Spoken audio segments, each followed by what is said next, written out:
Sanubari Teduh episode 005 Membangkitkan Kejernihan Hati. Semua makhluk diliputi kekeruhan yang tebal. Siapa yang tidak pernah melakukan pelanggaran? Siapa yang tidak pernah melakukan kekeliruan?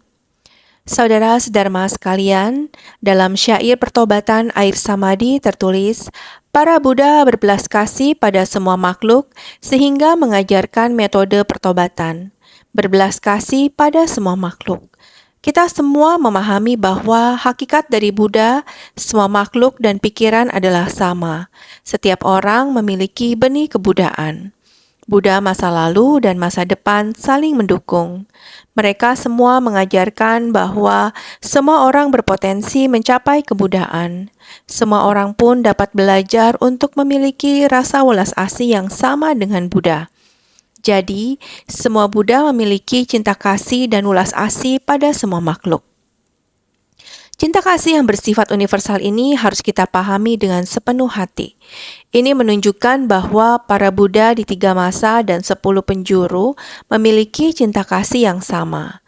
Saya sering berkata kepada semua orang untuk mengubah pikiran awam menjadi pikiran Buddha. Inilah tujuan praktik pelafalan nama Buddha. Sebelumnya, saya pernah mengatakan bahwa mendalami ajaran Buddha adalah praktik dasar. Melafalkan nama Buddha adalah latihan keterampilan. Tanpa melatih keterampilan, kita tidak akan berhasil dalam praktik. Kita harus melatih keterampilan, yaitu dengan melafalkan nama Buddha. Melafalkan nama Buddha bukan hanya dilakukan ketika menemui kesulitan.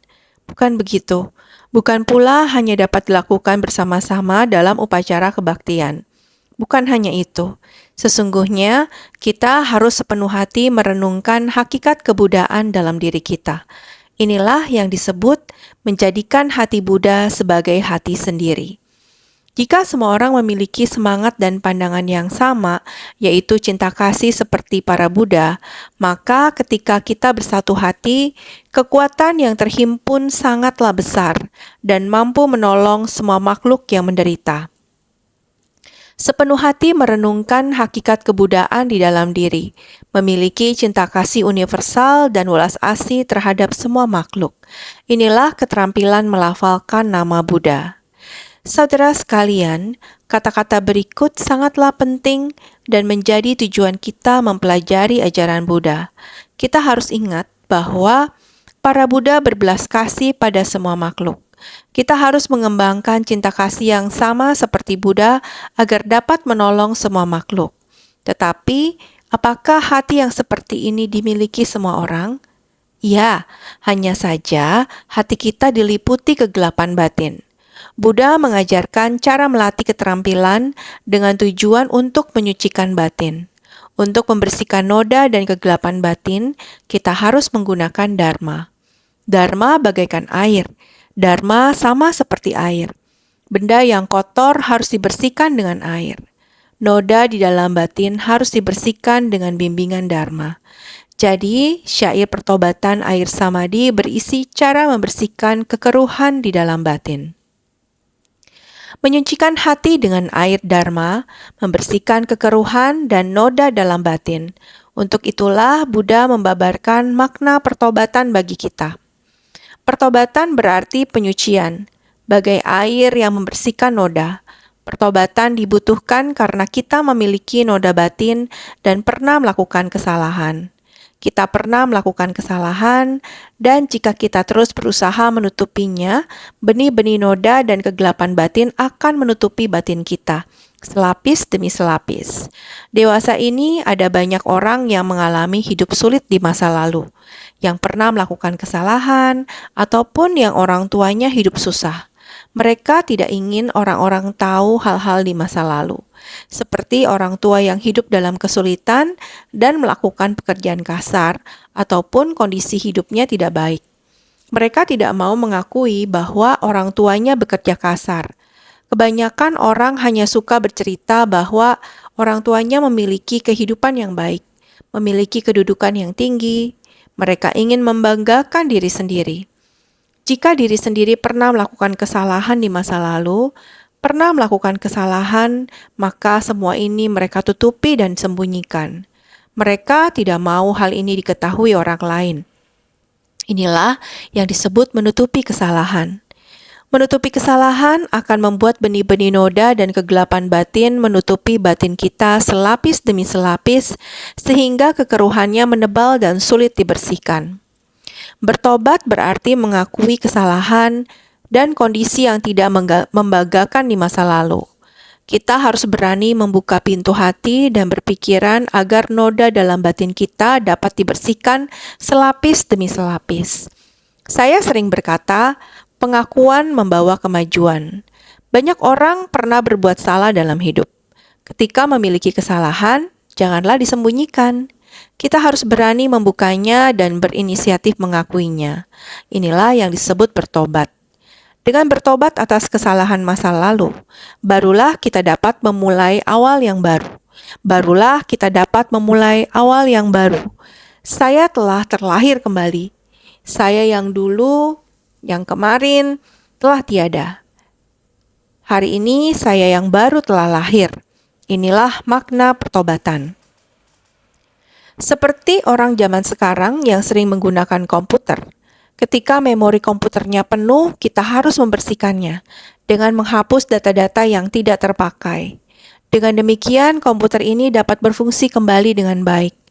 Kita pun dapat membuat artikel yang baru dan dapat menyimpan data yang baru. Demikian pula dengan pertobatan. Bertobat berarti mengakui kesalahan masa lalu dan membersihkan noda masa silam. Untuk itu, kita harus menggunakan dharma yang berasal dari kebijaksanaan Buddha untuk membersihkan kekeruhan dalam batin kita. Inilah ladang pelatihan batin. Setelah bertobat atas kesalahan dan noda batin masa lalu, barulah manusia dapat memulai hidup baru. Buddha berkata, semua makhluk diliputi kekeruhan yang tebal. Siapa yang tidak pernah melakukan pelanggaran? Siapa yang tidak pernah melakukan kekeliruan? Semua makhluk diliputi kekeruhan yang tebal. Semua orang mengetahui hal ini. Umat Buddha awam bisa mengatakan bahwa semua makhluk diliputi kekeruhan yang tebal. Akan tetapi, apakah yang dimaksud dengan kekeruhan? Kekeruhan berarti adanya noda dan kekotoran. Kekotoran ini sudah terhimpun dengan tebal. Hakikat setiap orang adalah murni dan tidak ternoda. Ini yang disebut dengan hakikat sejati. Setiap orang memiliki hakikat yang murni.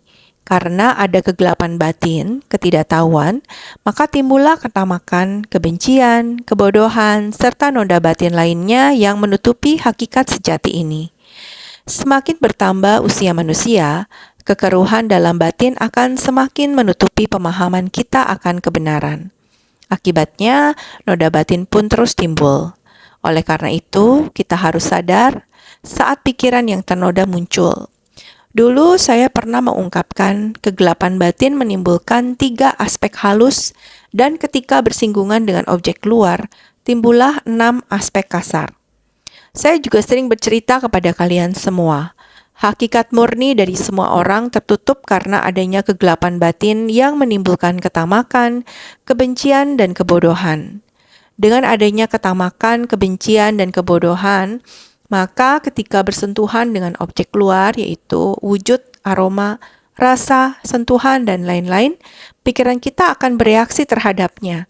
Dan ketika organ-organ indera kita, mata, telinga, hidung, lidah, tubuh, dan lain-lain mengalami kontak dengan objek luar, kita akan melakukan perbuatan yang tidak baik. Dengan adanya kontak dengan objek luar, maka muncullah 6 aspek kasar secara terus-menerus. Dengan demikian, hakikat murni yang dimiliki setiap orang pun tertutup. 3 aspek halus, karma akibat kegelapan batin, pemahaman subjektif, dan dunia objektif. 6 aspek kasar, pengetahuan yang membedakan, keberlanjutan, kemelekatan, pelabelan, penciptaan karma, penderitaan akibat karma. Dengan segala hal di dunia, apakah itu baik maupun buruk, selama batin kita jernih, kita akan dapat memahami nilai kebenaran yang terkandung di dalamnya.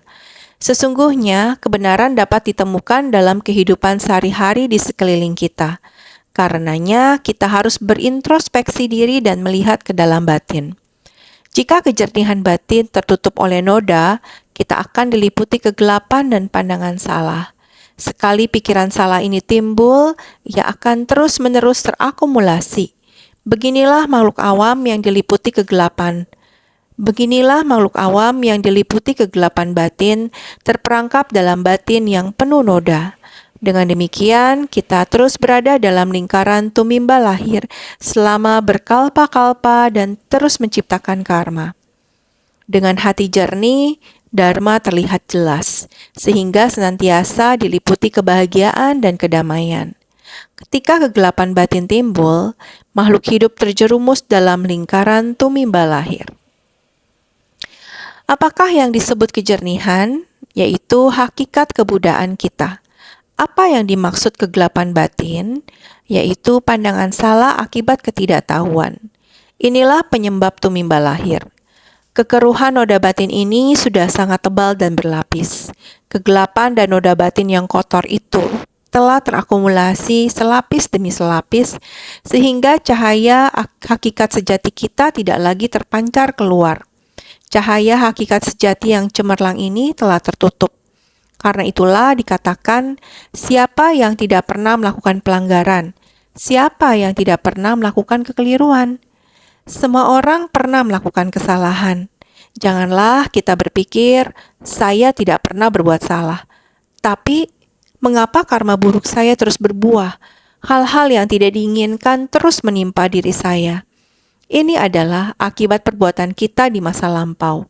Dengan adanya kegelapan batin yang terakumulasi, karma buruk yang dilakukan pun semakin banyak. Kini, kita tengah berusaha mengikisnya. Ketika karma buruk kita berbuah, kita harus memahami dan menerimanya dengan bijak. Dengan demikian, barulah kita dapat mengatasi karma buruk itu. Setelah melewati kesulitan, kita hendaknya bersyukur karena akhirnya kita dapat terbebas dari kesulitan itu. Kita harus menjaga sikap penuh syukur ini agar ketika karma buruk berbuah, kegelapan batin kita tidak bangkit kembali. Jika tidak, bukan saja karma buruk tidak akan lenyap, namun kegelapan batin juga dapat bertambah. Ketika bertemu kesulitan, kita hendaknya memahaminya, menerima dengan bijaksana dan bersyukur karena berkesempatan mengikis karma buruk. Contohnya, ketika mengalami kecelakaan lalu lintas, kita akan mulai bertanya, saya tidak berbuat jahat, mengapa saya mengalami kecelakaan? Saya juga sudah berbuat baik, mengapa saya menderita penyakit? Pemikiran seperti ini tidaklah benar. Kecelakaan bukanlah tanpa sebab. Kecelakaan terjadi antara dua kendaraan atau lebih. Begitu banyak kendaraan dan orang di jalan. Mengapa orang itu tidak menabrak orang lain, tetapi justru menabrak kita? Ini dikarenakan adanya benih sebab yang telah matang dan berbuah. Jadi, ketika karma buruk ini berbuah, kita seharusnya mengatakan, untunglah, setelah diselamatkan dan menjalani perawatan, saya bagaikan terlahir kembali. Terima kasih, karma ini telah lenyap. Kita hanya menerima buah ringan dari karma berat. Syukurlah. Lalu bagaimana menjalani hidup setelah itu? Kita harus giat dan bersemangat karena tubuh manusia sungguh rentan. Karena tubuh manusia sungguh rentan, tubuh ini mudah sekali terluka. Jadi, kehidupan ini demikian rentan. Dahulu kita menimbun banyak kegelapan batin. Kini kita harus menerima buahnya dengan sukacita. Janganlah mengeluh dengan berkata, mengapa saya sakit? Saya sudah menjadi orang baik. Mengapa saya terus didera penyakit? Kita hendaknya mengubah jalan pikiran kita. Bersyukur dengan adanya penyakit ini, kita dapat memahami ketidakkekalan hidup dan telah mengikis sedikit karma buruk. Jika penyakit datang kembali, kita harus berpikir, terima kasih karena saya dapat menghadapinya dengan pandangan yang benar. Ketika penyakit datang kembali, saya menerima buah karma ini dengan sukacita. Dengan demikian, kita melenyapkan karma buruk. Adanya akibat pasti dikarenakan adanya sebab. Jika dapat menerimanya dengan sukacita dan tidak lagi membangkitkan noda batin, karma ini pun akan lenyap. Ada orang yang meskipun tidak mengeluh, namun memiliki pemikiran yang menyimpang. Ketika didera penyakit, ia berkata, Karena telah membuat ikrar yang luhur, maka mara datang menggoda. Pandangan ini tidaklah benar. Jika benar begitu, siapa lagi yang berani berikrar luhur? Siapa lagi yang berani bertekad? Hal ini tidaklah benar. Bukan karena Anda berikrar, lalu ada mara yang datang mengganggu. Jika Anda dulu tidak menanam benih dari karma itu, bagaimana Anda dapat menerima akibatnya? Tidak mungkin. Bukan karena kita berikrar lalu datanglah mara maupun kesulitan. Bukan. Kita harus memahaminya seperti ini. Beruntung saya telah berikrar, sehingga pada saat ini saya memahami ajaran Buddha, memahami kebenaran dan dapat bersumbangsi. Terima kasih, karena sebelum saya sakit, saya dapat menemukan ajaran yang baik ini, sehingga saya dapat memahami kebenaran dan dapat mempraktikannya. Saya sungguh beruntung. Kita hendaknya berpikir demikian. Mengikis karma dengan menerimanya secara ikhlas dan tidak lagi menciptakan karma buruk baru. Ketika menghadapi kesulitan, kita pun harus memahami bahwa beginilah hukum alam dalam kehidupan. Dulu kita membuat karma buruk dengan suka hati, maka kini kita harus menerima buahnya dengan sukarela. Mengikis karma dengan menerimanya secara ikhlas dan tidak lagi menciptakan karma buruk baru. Kita semua, para praktisi Buddhis, mengetahui kalimat ini. Mengikis karma dengan menerimanya secara ikhlas. Ketika karma buruk berbuah, kita harus menerimanya dengan sukacita. Barulah karma buruk itu akan lenyap. Semua makhluk seperti yang Buddha babarkan memiliki kekeruhan yang tebal, yang terakumulasi dari banyak kehidupan sebelumnya selapis demi selapis. Siapa yang tidak pernah melakukan pelanggaran? Sesungguhnya, siapakah yang layak berkata, saya tidak pernah berbuat karma buruk. Saya tidak pernah membuat karma buruk. Tentu pernah. Semua orang terlahir membawa benih karma buruk. Jadi, semua orang memiliki karma buruk. Siapa yang berani berkata ia tidak memilikinya? Ketika Buddha lahir ke dunia, beliau pun masih membawa sisa benih karma. Beliau mengalami sakit kepala, sakit pinggang, pernah terserang penyakit, dan kakinya pernah tertusuk ranting sehingga beliau terserang tetanus. Itu merupakan buah karma masa lampaunya. Dan Buddha pun menerimanya dengan ikhlas. Kita harus memahami semua ini. Tiada orang yang tidak pernah melakukan kesalahan. Bedanya ada yang lebih dulu tersadar sehingga ketika karma terus-menerus berbuah, mereka menerimanya dengan sukacita, bersikap penuh pengertian dan bersyukur. Demikianlah Dharma bagaikan air jernih yang membersihkan noda. Ketika menerima buah karma dengan sukacita, inilah penyucian selapis kegelapan batin dan pengikisan sedikit karma seseorang. Jadi, jika kita telah menciptakan karma buruk, kita harus menerima akibatnya.